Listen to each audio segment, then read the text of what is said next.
parmi les clés du bonheur, et on va les citer par ordre de priorité.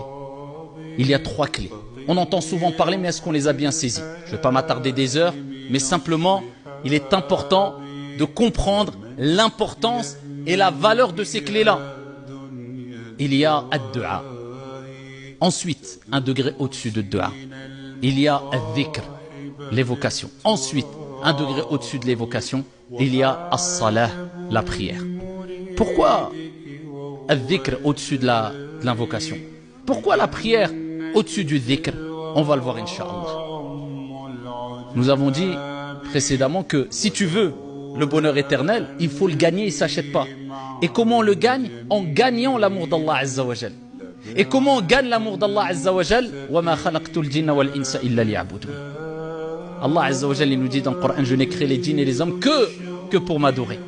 C'est à travers son adoration.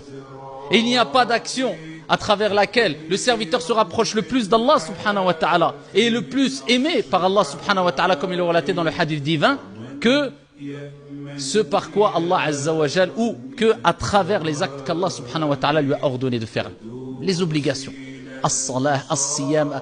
Ça sert à rien de se préoccuper de ce qui est surérogatoire alors que tu n'excelles pas dans ce qui est obligatoire.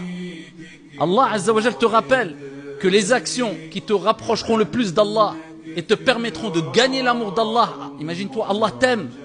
Et quand Allah t'aime, tu es un allié d'Allah. Et quand tu es un allié d'Allah, de quoi crains-tu? Qu'est-ce qui va te détourner du bien après cela? Allah veut ton bien. Khalas. Mais cet amour-là, il se gagne à travers ce que Allah t'a ordonné de faire.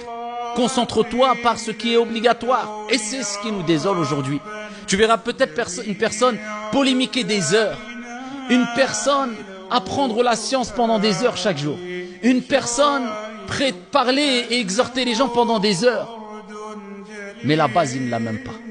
قَدْ أَفْلَحَ الْمُؤْمِنُونَ الَّذِينَ هُمْ فِي صَلَاتِهِمْ خَاشِعُونَ. Allah dit, certes, ont réussi les croyants. Qui sont, ya Allah, ces croyants-là qui ont réussi, ils ont gagné ça et stop, classe.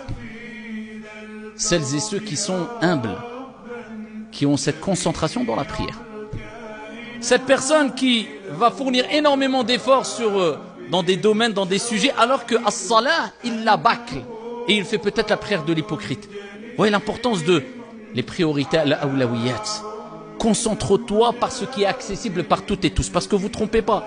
Allah subhanahu wa ta'ala, par sa miséricorde, il ne veut pas priver ses serviteurs du paradis, des meilleurs degrés au paradis,